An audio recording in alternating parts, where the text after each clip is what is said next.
Shalom Bapak Ibu Saudara-saudaraku, selamat bertemu kembali dalam sapaan renungan firman Tuhan buat kita hari ini.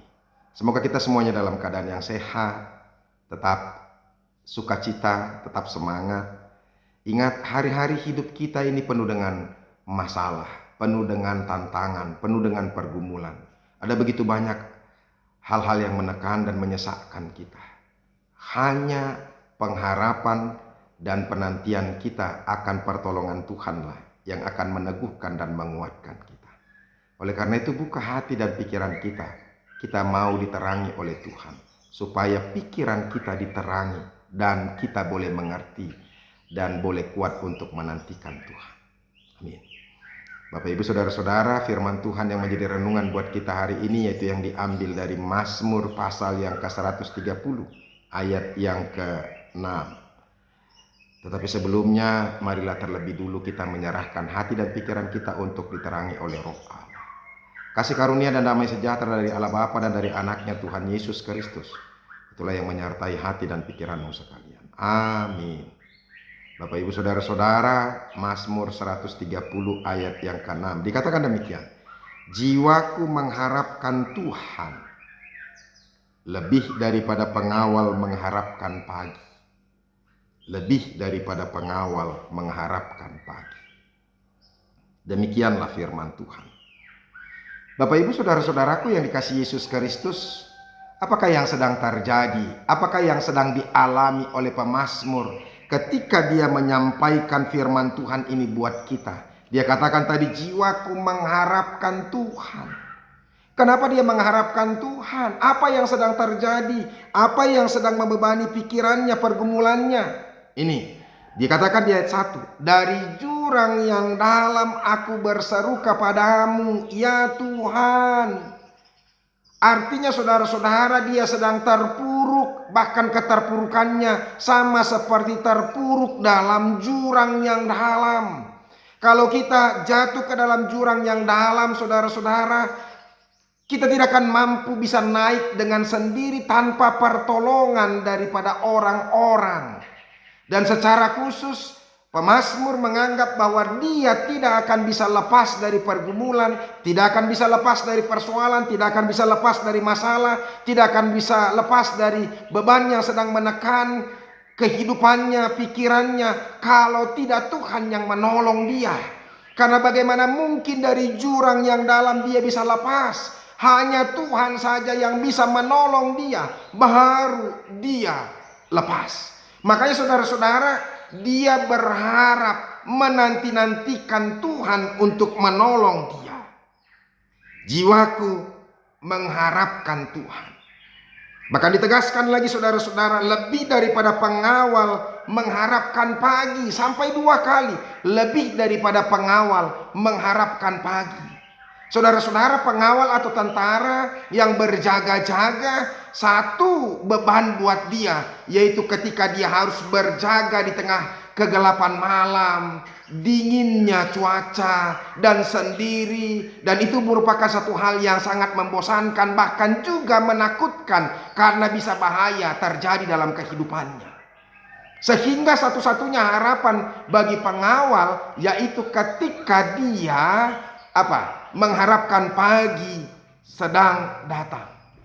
Makanya harapan bagi pengawal, bagi tentara yang berjaga-jaga, yaitu fajar menyingsing, matahari terbit, maka pengganti dia untuk menjaga sudah datang. Sehingga dia akan terbebas dari kungkungan kegelapan malam.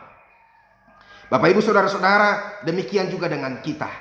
Dalam kehidupan kita, kita sama seperti pengawal yang menjaga, dikungkungi, dilingkupi oleh kegelapan. Ketika kita mengalami masalah, mengalami beban, mengalami pergumulan, terkadang kita merasa bahwa kuasa kegelapan itu, kuasa iblis itu sedang menekan kita. Seakan-akan kita tidak akan mampu lagi untuk melepaskan diri.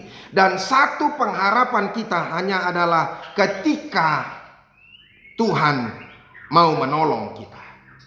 Itu. Nah, oleh karena itu Bapak Ibu Saudara-saudara, sama seperti penantian daripada pengawal ini, kita juga Di tengah-tengah kehidupan kita, di tengah-tengah masalah yang sedang terjadi, kita juga sedang menantikan kedatangan fajar menyingsing, yaitu kedatangan Tuhan untuk menggantikan, untuk melepaskan kita dari pergumulan-pergumulan kita. Penantian yang penuh harap akan kesetiaan Allah dalam menghalau kegelapan itu telah memberikan pengharapan kepada pemazmur. Demikian juga ini kiranya untuk kita semuanya.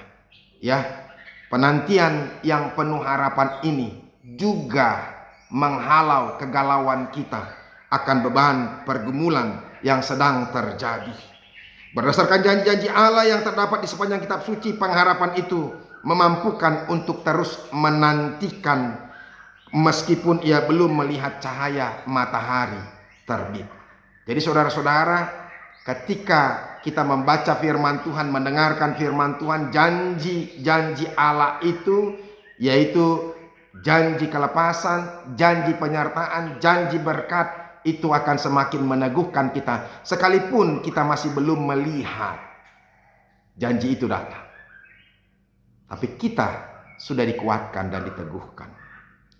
Jika engkau merasa berada di tengah-tengah kegelapan malam, atau di tengah-tengah kegelapan pergumulan-pergumulan kehidupanmu, di tengah-tengah kegelapan kesesakan yang sedang terjadi dalam hidupmu, kuatkanlah hatimu, teguhkanlah hatimu, berpengharapanlah kepada Tuhan, nantikan terus Tuhan, sebab tidak akan pernah sia-sia orang-orang yang menanti-nantikan Tuhan, tidak akan pernah dipermalukan orang-orang yang menanti-nantikan Tuhan.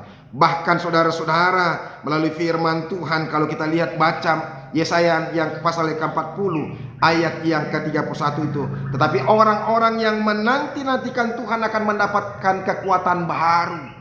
Jadi orang-orang yang menantikan Tuhan pasti akan mendapatkan kekuatan baru, sehingga dia apa? Dia tetap kuat untuk menghadapi apa? Tantangan, pergumulan, masalah demi masalah, dan apapun yang terjadi. Bahkan kita seumpama burung raja wali yang naik terbang dalam kekuatan sayapnya, yang dia berlari tidak menjadi lesu, dia berjalan tidak menjadi lelah. Saudara-saudara, nantikanlah Tuhan dalam hidup kita. Tetap semangat. Apapun yang sedang terjadi, mari kita berharap hanya kepada Tuhan saja. Sebab pengharapan kita tidak akan sia-sia. Sambil juga kita menantikan kedatangan Tuhan Yesus yang kedua kali. Tetaplah setia, tinggallah dalam kebenaran, dan jangan lagi lakukan kejahatan. Tuhan Yesus memberkati. Salam. Terima kasih Tuhan untuk firman-Mu yang boleh kami dengarkan. Berkatilah. Ajar kami untuk tetap teguh dan berpengharapan menanti-nantikan Engkau. Sebab Engkau adalah setia. Engkau tidak akan membiarkan kami terus menderita. Pertolongan akan segera datang. Terima kasih Yesus. Amin. Bapak Ibu Saudara-saudara yang sudah dengarkan firman Tuhan, tetap semangat. Jalani hidup ini sambil kita menanti-nantikan Tuhan yang kedua kali. Hiduplah dalam kebenaran dan cinta kasih. Tuhan Yesus memberkati. Sampai ketemu besok. Salam.